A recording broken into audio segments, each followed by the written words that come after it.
Take 1025। देख रहे हो कितनी मेहनत करनी पड़ती है एक वीडियो दिखाने के लिए। तुम्हें क्या है, एक तो क्लिक किया और आ गए यहाँ पर। चलो जब आएंगे तो देख लेते हैं पेगा में QR कोड कैसे बनाते हैं। ठीक है, तो देखो मैं सिनेरियो समझा देता हूँ। यहाँ पे हम लोग करना चाहते हैं कि एक ठो टेक्स्ट फील्ड बनाएं जिसमें हम लोग यूज़र को URL इनपुट देगा और जो भी वो इनपुट देगा उसके अकॉर्डिंग एक ठो QR कोड जनरेट हो जाए। ठीक है, ये रिक्वायरमेंट समझ में आ गई। अब हम जाते हैं डेव स्टूडियो में, ये हमारा सेक्शन है। तो पहले हम लोग इसको टेक्स्ट फील्ड ले लेते हैं, स्टेप वाइज जाएंगे। ठीक है, यहाँ पे जाते हैं जिसमें हम यूज़र इनपुट देगा अपना URL का। इसको प्रॉपर्टी, इसके प्रॉपर्टीज में जाते हैं। यहाँ पे अपनी प्रॉपर्टी डिफाइन करते हैं जिसके अंदर स्टोर होगी हमारी URL की वैल्यू जो कि लिंक है। अब इसको कर देते हैं एडिटेबल, क्योंकि ये फील्ड हमेशा एडिटेबल रहने वाली है। एक्शन पे जाते हैं, इसके ऑन चेंज में हम डाल देते हैं पोस्ट वैल्यू। ठीक है, कि जिससे जब भी यूज़र वैल्यू को एंटर करे वो जाके क्लिपबोर्ड में सेव हो जाए। तो हम लोग मैं रिफ्रेश डाल रहा हूँ फिलहाल के लिए कि उससे भी क्योंकि पोस्ट हो जाती है वैल्यू, है ना। तो सबमिट कर देते हैं और इसको सेव किया। अब देखते हैं पहले इतना कैसा दिख रहा है। जाते हैं वापस से पोर्टल में, पेज में क्लिक किया, है ना। देखो अब यहाँ पे मैं डालता हूँ www.google.com। अब जाके क्लिपबोर्ड में चेक करते हैं कि वैल्यू पोस्ट हो रही है कि नहीं हो रही है। क्लिपबोर्ड में गए, PY डिस्प्ले हार्डनेस और लिंक के अंदर देखोगे वैल्यू आ चुकी है। तो काम कर रहा है इतना तक।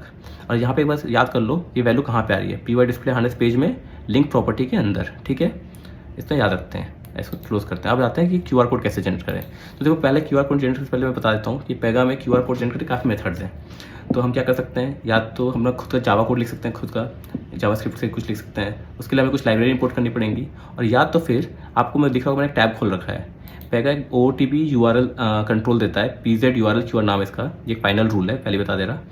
इसका कोड, इससे आपका खुद से आप अपना QR जनरेट कर सकते हैं। ठीक है, तो हम क्या करेंगे, हम इसी को यूज़ करेंगे। पर ये फाइनल है तो इसको एडिट तो नहीं कर सकते, तो इसको पहले सेव एज कर लेते हैं अपने रूल सेट में। तो देखो ये मेरी एप्लीकेशन की रूल सेट डेमो एप्लीकेशन, मैं उसको मैं सेव एज कर रहा हूँ और इसका नाम चेंज कर लेते हैं। ठीक है, तो इसका नाम चेंज कर देते हैं, माई URL QR कर दिया मैंने फिलहाल के लिए। इसको कर दिया क्रिएट एंड ओपन। अब आते हैं, इसको सेव कर लेते हैं एक बार। अब इस कोड को थोड़ा मॉडिफाई करेंगे। तो पहले थोड़ा सा कोड समझ लेते हैं हल्का सा। आप पहले इसको खुद से पढ़ लेना टाइम निकाल कर, मैं हल्का हल्का ऊपर से जिस समझा देता हूँ। तो देखो बेसिकली ये लाइन है जिसमें हमें काम करना है। ठीक है, तो आप देखोगे जो ये स्ट्रिंग बेस rec URI है, इसको हम लोग यूज़ करते हैं कि अपना QR का रिडायरेक्ट करने के लिए। तो इसको ये अभी फिलहाल के लिए वैल्यू ले रहा है tools.get property PX requester page से, जो कि जिस प्रॉपर्टी कौन सी है, PX rec context URI। तो एक बार क्लिपबोर्ड चेक कर लेते हैं इस प्रॉपर्टी में अभी क्या वैल्यू है। तो हम जाएंगे सिस्टम पेजेस के अंदर, PX रिक्वेस्टर पेज के अंदर, और यहाँ पे देखेंगे उस प्रॉपर्टी को ढूंढेंगे। तो अगर आपको दिखेगी कि ये है हमारी प्रॉपर्टी यहाँ पर, ये रही। तो देखो इस प्रॉपर्टी में देखोगे अभी मेरे फिलहाल लोकल, क्योंकि मैं लोकल होस्ट में आप देख पा रहे होगे, तो मेरे लोकल होस्ट का URL दिया हुआ है। तो हमारे पास अब दो मेथड है। क्या क्या कि पहला, या तो इस जगह में ही इसी प्रॉपर्टी को हम लोग मॉडिफाई करके अपनी वैल्यू डाल दें URL की, तो भी पेगा पकड़ लेगा। और या तो फिर हम लोग दूसरी प्रॉपर्टी को रेफर कर लें। तो मैं आपको दूसरी प्रॉपर्टी रेफर करके दिखाता हूँ। जैसे कि हमने लिंक प्रॉपर्टी बनाई अपनी रेफर करने के लिए, तो हम इस प्रॉपर्टी से नहीं देना चाहें, हमें अपनी लिंक प्रॉपर्टी पर डिफाइन करना है। तो हम क्या करेंगे, थोड़ा सा कोड का मैनिपुलेट करेंगे। ठीक है, मैं इस लाइन को चेंज कर देता हूँ और यहाँ से ये कोड को कॉपी करके पेस्ट कर देते हैं। ठीक है, बट इससे हम लोग क्या काम हो जाएगा, नहीं होगा, क्योंकि हमारी प्रॉपर्टी कहाँ पर है, हमारी प्रॉपर्टी हमने याद है कि PY डिस्प्ले हार्डनेस में पेज में थी। तो PY डिस्प्ले हार्डनेस पेज का रेफरेंस दे देंगे। ठीक है, और प्रॉपर्टी का हमारा नाम क्या था, लिंक। ये we are good to go, ये हमारा ये हो गया कंट्रोल रेडी। अब इसको सेक्शन में एम्बेड कर देते हैं। तो हम क्या करेंगे, कोई सा भी एलिमेंट उठा लेते हैं। ठीक है, अब इसका कंट्रोल चेंज करते हैं इस एलिमेंट का। तो चेंज जाएंगे, अदर्स में जाएंगे, यहाँ पे अपना नाम दे देंगे अपने कंट्रोल का। तो हमारे कंट्रोल का नाम था माई URL QR, है ना।